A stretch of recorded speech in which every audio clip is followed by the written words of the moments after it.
मेटाबॉलिज्म.टीवी में आपका स्वागत है, जो मेटाबॉलिज्म और स्वास्थ्य के बारे में सही जानकारी है।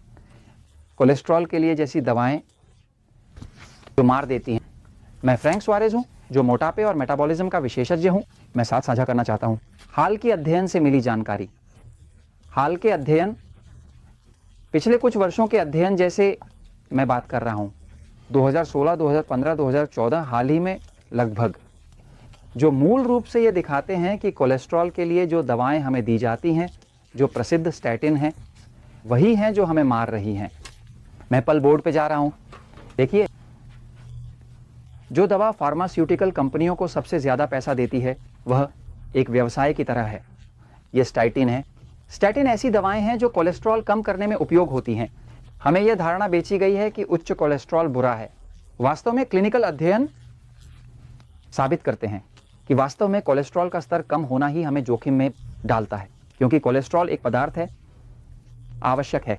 ये सेक्स हार्मोन बनाने, विटामिन डी बनाने और शरीर के लिए आवश्यक है। ये जिगर में इसे नियंत्रित करता है, क्योंकि शरीर को ठीक ठीक पता होता है कि उसे कितना कोलेस्ट्रॉल चाहिए।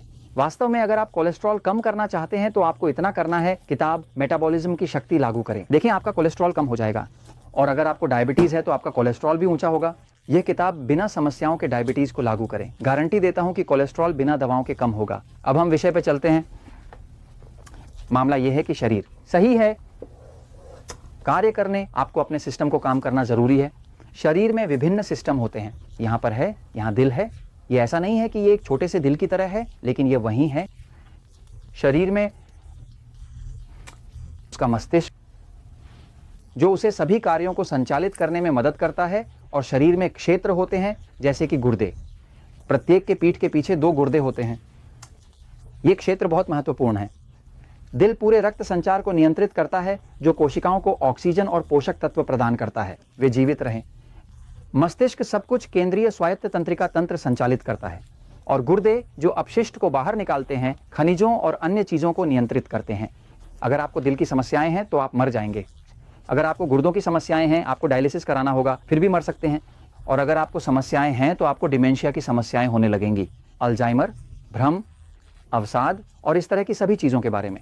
तो अब अध्ययन ये साबित कर चुके हैं कि स्टैटिन, उदाहरण के लिए, सबसे प्रसिद्ध स्टैटिन है, जैसे एटोरवास्टेटिन। एक दवा है जो कोलेस्ट्रॉल को कम करने में मदद करती है और जानी जाती है दवा लोरवास्टेटिन के रूप में जानी जाती है। ये स्टैटिन वास्तव में है। स्टैटिन वह दवा है जो सभी फार्मास्यूटिकल कंपनियों को सबसे ज्यादा पैसा देती है। दरअसल कहा जाता है कि वे हमें दिल के दौरे से बचाने के लिए ही नहीं बेचते, लेकिन कभी भी यह साबित नहीं हो सका है कि उच्च कोलेस्ट्रॉल और दिल के दौरे के बीच कोई संबंध है। वास्तव में कोई भी अध्ययन नहीं है जो यह स्पष्ट रूप से साबित करे कि उच्च कोलेस्ट्रॉल होना दिल के दौरे कारण बनता है। कोई भी नहीं है। तो यह सब एक सिद्धांत है जो हमें बेचना है। एक दवा के लिए अभिशप्त एक सिद्धांत है। अब अध्ययन में देखा गया है, उदाहरण के लिए एक अध्ययन है जो आपको माइक्रोएल्बुमिनुरिया के बारे में बताता है। जैसे माइक्रोएल्बुमिनुरिया क्या है? माइक्रोएल्बुमिनुरिया ये है कोनियस की जब आप पेशाब करते हैं, पेशाब, इसमें प्रोटीन नहीं होना चाहिए ही। पेशाब में प्रोटीन नहीं होना चाहिए, क्योंकि यह माना जाता है कि गुर्दे और अन्य अंग प्रोटीन को छान रहे हैं। जब आपके पेशाब में प्रोटीन निकल रहा है तो इसका मतलब है कि कुछ टूट गया है और प्रोटीन बाहर निकल रहा है। इसलिए जब एक डॉक्टर पेशाब में एल्ब्यूमिन पाता है, जिसे वह प्रयोगशाला में जांच के लिए भेजता है, एल्ब्यूमिन एक प्रोटीन है। यह तब होता है जब वे इसे ढूंढना शुरू करते हैं। वह प्रोटीन जिसे एल्ब्यूमिन कहा जाता है, उसे माइक्रोएल्बुमिनुरिया कहा जाता है। माइक्रोएल्बुमिनुरिया, जिसका मतलब है कि हम पेशाब में एल्ब्यूमिन प्रोटीन पा रहे हैं। उदाहरण के लिए एक अध्ययन है जिसका नाम है माइक्रोएल्बुमिनुरिया और हृदय संबंधी जोखिम। बीमारी का मतलब है कि पेशाब में एल्ब्यूमिन की कमी होने और दिल पर कितना जोखिम पड़ता है। तो यह पता चला है कि लोग, क्या आप इस अध्ययन को उसी नाम से खोज सकते हैं? यह पता चला है कि जिन लोगों के पेशाब में एल्ब्यूमिन निकल रहा है, ये उन चीजों में से एक है जो सबसे अधिक कारण बनती हैं। गैस्ट्रेटिन सकता है। स्वतः वे दिल के दौरे का जोखिम नाटकीय रूप से बढ़ा देते हैं। एक सीधा संबंध है। अब वह माइक्रोएल्बुमिनुरिया जो एल्ब्यूमिन का अधिक होना है, जो कि प्रोटीन का बाहर निकलना है, यह भी देखा गया है कि यह गुर्दों में समस्याओं का एक मार्कर है जिसे अंग्रेजी में किडनी डिजीज़ कहा जाता है। यानी आपको दिल की समस्याएं होंगी, आपको गुर्दों की समस्याएं होंगी और यह यहीं पर ख़त्म नहीं होता।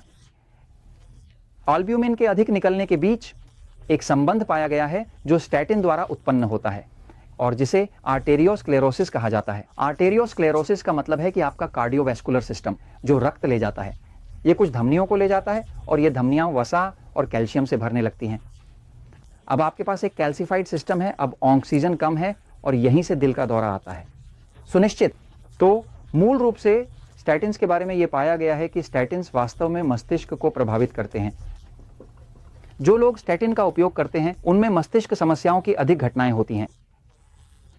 मस्तिष्क की समस्याएं, अल्जाइमर, मनोभ्रंश, भ्रम, अवसाद, घबराहट, मानसिकता से संबंधित विभिन्न स्थितियों के बारे में। तो आप इसे किसी भी तरह से देखें, स्टैटिन्स का विषय, अगर आप कोलेस्ट्रॉल कम करना चाहते हैं, भगवान का धन्यवाद।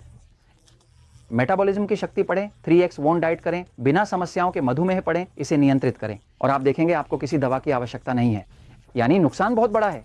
अभी FDA के पास 2004 से 2014 तक 3 से 5 मामलों की रिपोर्ट है जो मस्तिष्क की कार्यक्षमता में समस्याओं से संबंधित हैं।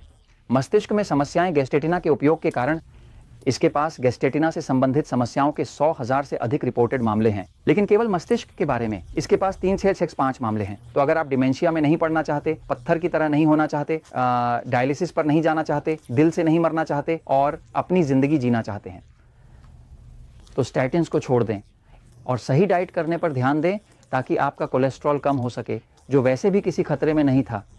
और मैं ये आपको बताता हूँ क्योंकि दरअसल सच हमेशा जीतता है